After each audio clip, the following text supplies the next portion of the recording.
Hello guys, this is Jeffrey. Welcome to Chef All-in-One. I want to give you guys a massive thank you for our first couple of videos. A lot of you guys have watched and enjoyed and got a good feedback and commented and also subscribed to our channel, which is a very big thing for us. Thank you very much again. Hope the new videos and the lots of updates and the lots of specials will be coming in the future. Right now, for having said that, I'm going to start with another one, very quick one. It's going to be a goat meat stew, goat meat with bones, because the bone of the goat has got lots of flavor. I've got a 500-gram goat here, and the ingredients that I'm using, the special spices are cinnamon, like a half of stove of cinnamon, and 2 teaspoons of cumin powder, and 2 teaspoons of coriander powder, and 1.5 teaspoons of black pepper, and 1 medium onion, and about 1 teaspoon of ginger. And I've got mix of beans here that's already pre-cooked. That's cannellini, chickpea, and the red kidney beans.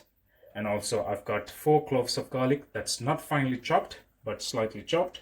And I've got 1 green pepper that's already been small diced, and 1 medium-sized tomato. And I've got a little bit of herbs that I'm using, coriander and rosemary.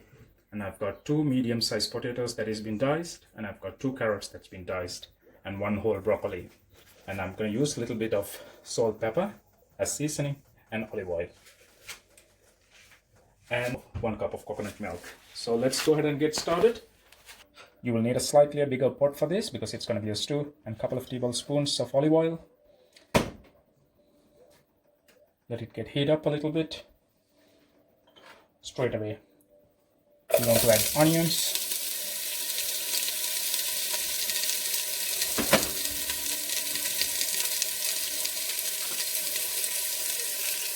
and you want to add your garlic.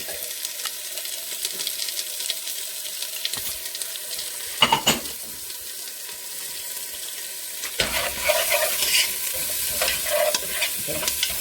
Saute the onions and garlic for about a minute. You don't have to wait till it gets golden brown. Yeah, you just want to kind of wet it and little bubble it up and just give it a good shine with oil. That should be enough.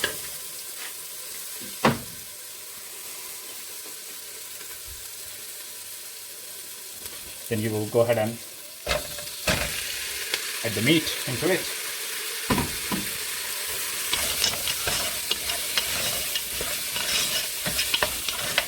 Mix it up with onions and the garlic,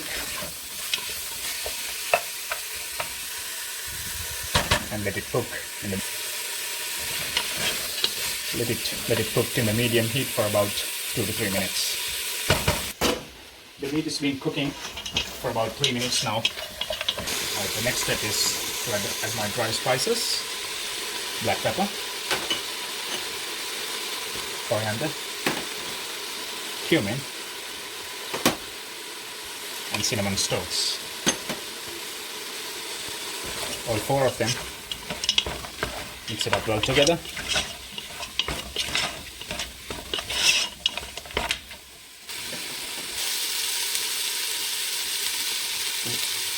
One and a half teaspoon of salt. Give it a good mix. So I've got all my dry ingredients in there. Add just a tiny bit of rosemary. That stalk is really going there. So you're just gonna have to be a little bit careful with the rosemary, especially when you're cooking. You want the flavor of the rosemary, but you don't want too much rosemary in your dish. And also a little bit of chopped coriander. And give it a good mix. And it's time to go ahead and add the ginger. I did not add it earlier. So it's time to add it.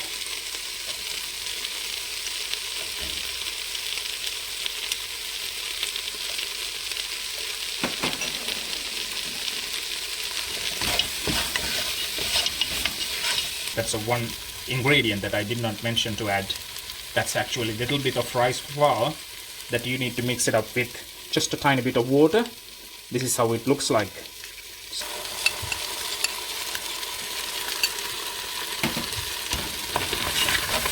Give it a good stir.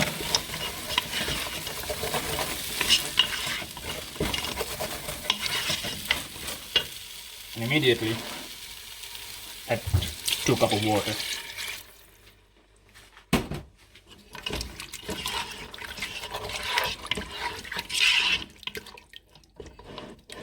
This is how it looks like. Put the lid back on. It's actually boiling and it started to cook. So it's time for me to go ahead and add my veggies into it. Potatoes,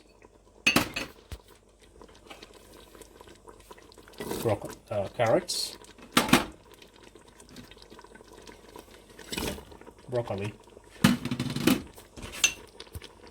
green capsicum, tomatoes. I'm just gonna mix all these veggies with the meat.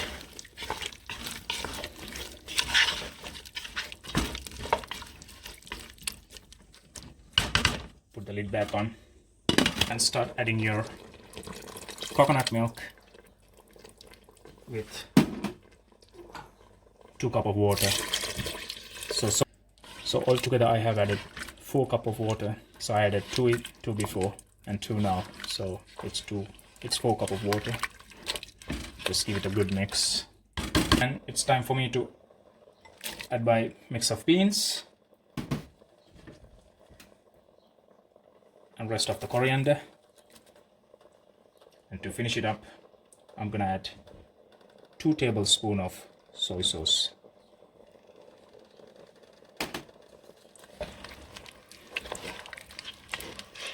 Give it a good mix.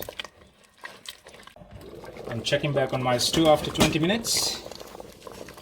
That's boiling, that's infusing all the flavors, and I can see all the veggies are cooked and the meat is getting tender. And actually the meat is like 90% cooked,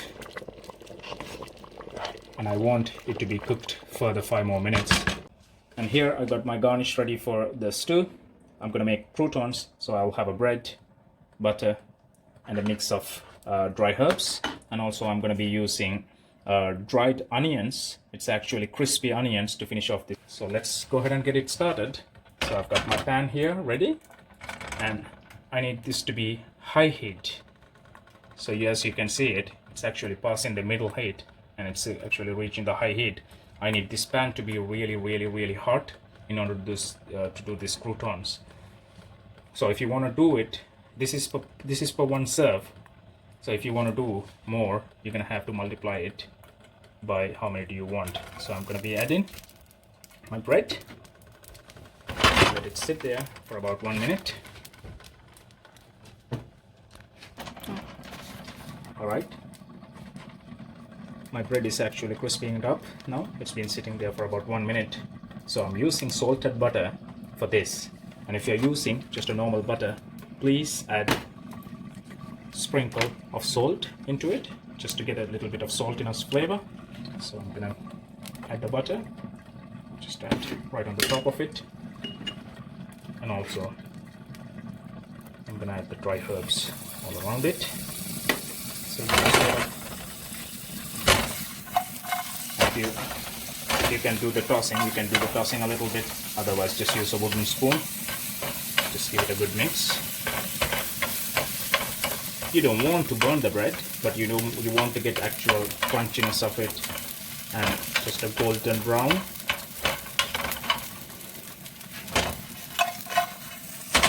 That's pretty good to me. So I'm just gonna turn off the heat and bring the pan back to a safer place, and don't keep it on the hot stove. It looks like our stew is nice and tender. So the whole stew has been cooking for about over an hour, and we need to make sure the meat is nice and tender. So I can see the meat is tender, that's cooked all the way. So I'm just gonna go and assemble it now. I got the stew into a little bowl, so that looks nice. That's nice and tender and beautiful flavor. I'm just gonna garnish it now. Just tiny bit of crispy onions around it, and the croutons that I did, I'm just gonna put it around it.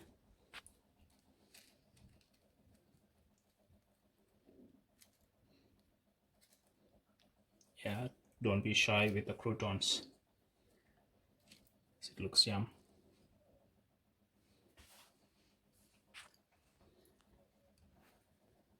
Yeah, just garnishing the dish with a little bit of basil at the end. So that's pretty much it.